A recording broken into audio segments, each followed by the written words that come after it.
Hey, hope y'all doing good. Uh-oh, you know what? Background ain't right. Now, all right. Y'all see I got some new hair. Well, it's old hair because this is like my look, but it's new hair because this is the first time I done wore it with my sides cut down. My mama said, why you cut your hair? I was like, have we met before?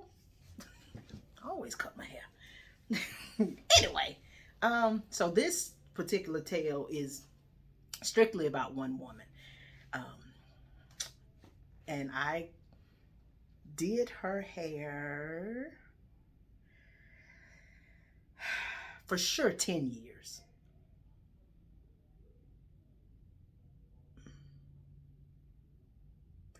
For sure 14 years. For sure 14.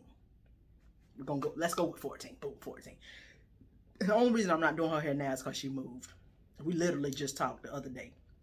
And she was asking me, I just can't find nobody that act right around here to do my hair. I understand. I understand. Um, anyway, so I met her. She lived across the street from Hair Cuttery when I worked there. And she was such a fancy lady. And what I mean by fancy, if you know me, you know I'm not. I'm the opposite of fancy. You know, I just wear some hoop earrings. I wear my sports watch, jeans, t-shirt, tennis shoes. Nitra's good. Now I can put some heels on. Well, I used to be able to put heels on. These knees ain't quite set up like that right now. However, you know, you catch me on a good day, I have a cute heel on. I'm sorry, moving my video. I'll have a cute heel. Anyway, very fancy. She moved from up north, so she didn't have a car. So she had a car service, and they would, you know, pick her up and drop her off wherever she needed to go.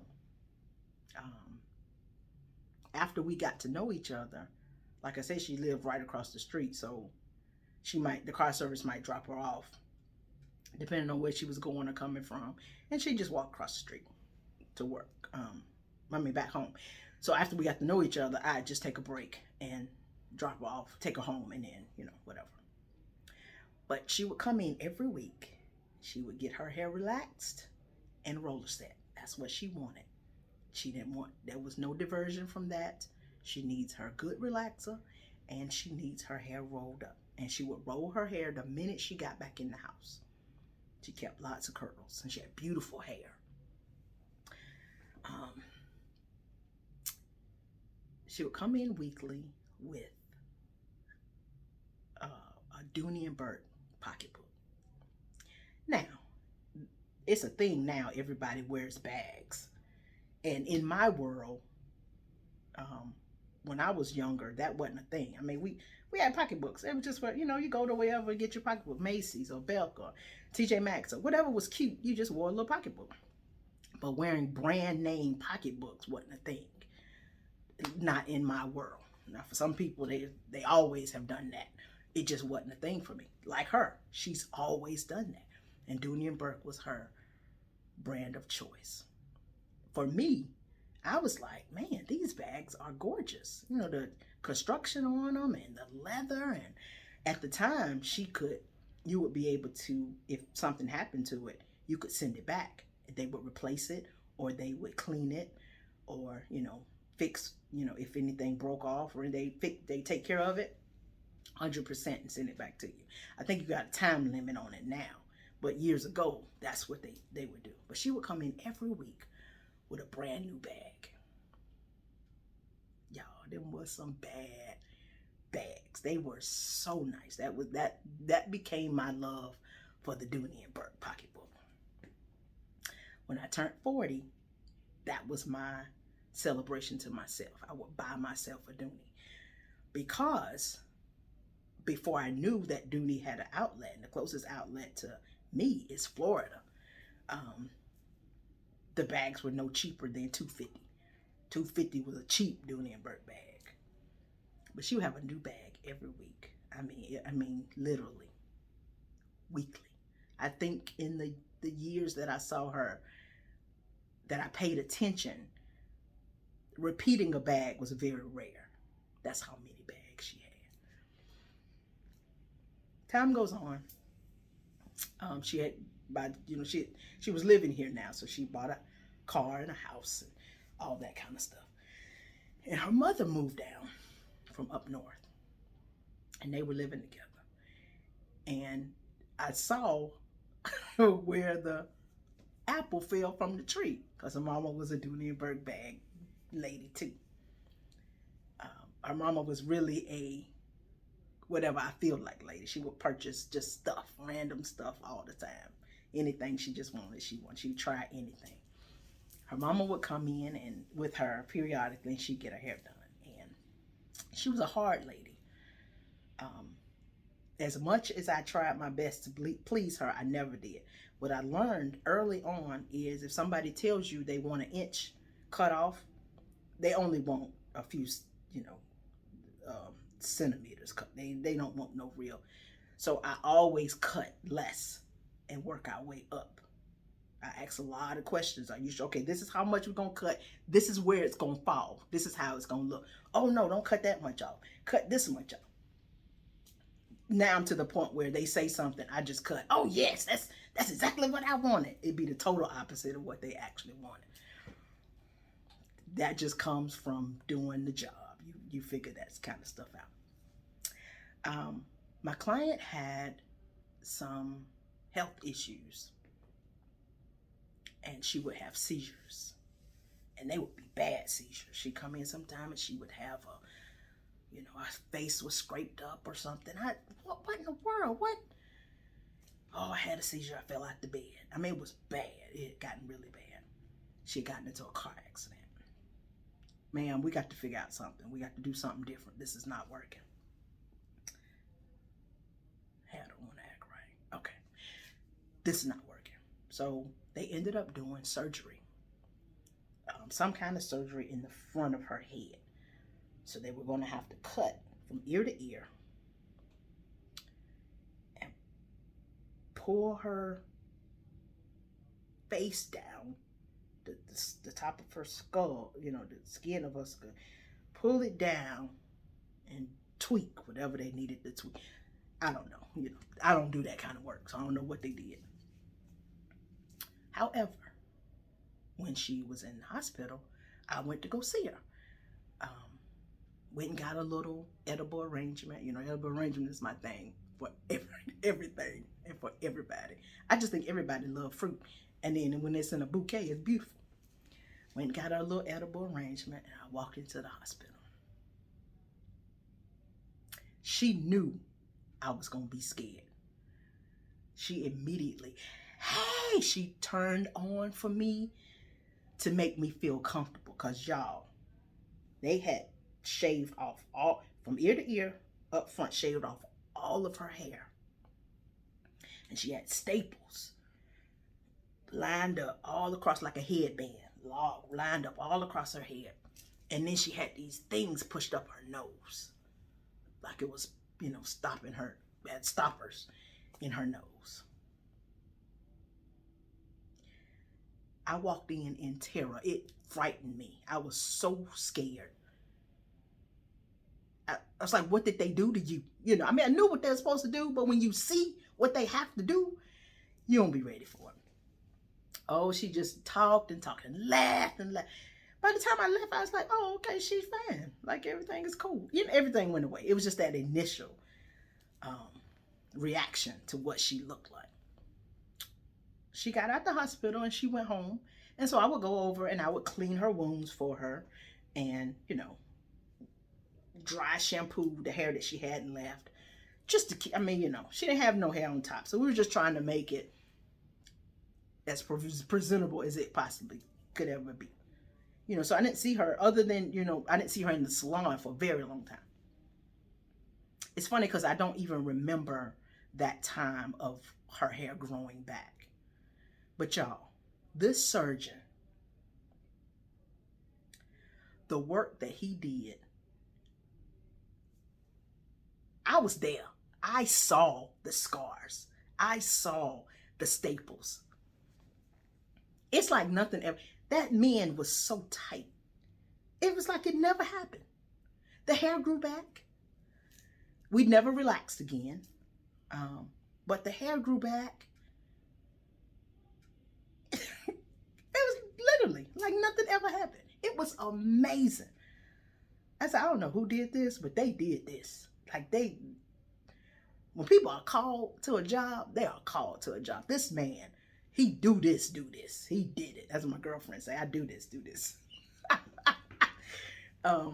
It was absolutely amazing. So years go by, and we're not relaxing anymore. You know, like mentally she changed, and we went to becoming natural. And then she's like, yeah, this is not working. Her hair thinned and it got gray, and we started coloring. And then we went to Wave Nouveau because she wanted to just put some product on and go. But her natural hair wasn't put product on and go hair. It was, you're going to have to do something to manipulate this hair to give you the look that you want. We went to a Wave Nouveau, which was cool. Her mom, of course, is coming too at the time, and I can't make her happy at all.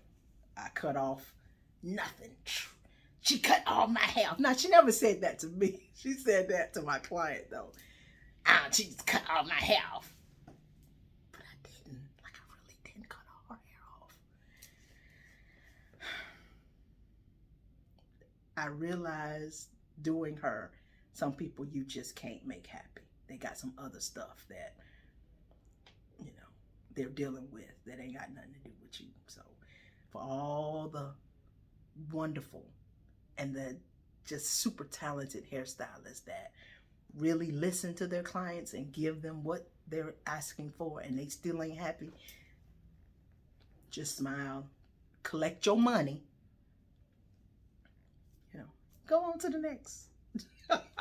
Collect your money and go on to the next. So years have gone by, and she's making the decision that she's going to move.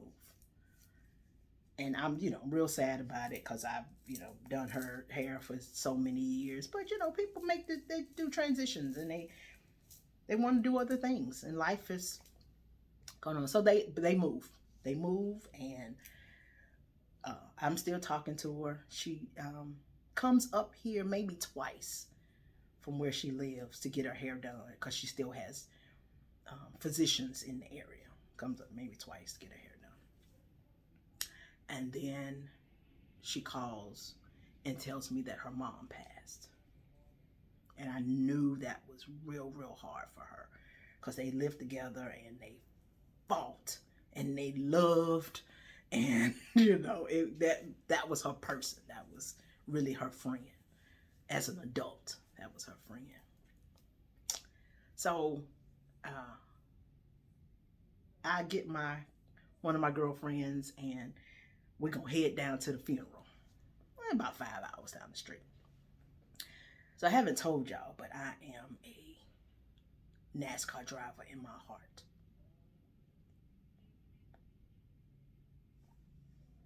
And when I get on the road, I'm a NASCAR driver. We not gonna tell no lies. Let's just tell the truth. Anyway, we get up one Saturday morning. The funeral was gonna be on Saturday. We get up early one Saturday morning. I go pick my girlfriend up. We hit the road. Boom, we're there. The funeral is at 11. We get there at 11 o'clock. We made 3 stops. I'm not telling you where the funeral was, because you're going to be like, Nitra, are you serious? You drove that fast? I did. But I'm not going to let you judge me. Just know I got there when I was supposed to get there.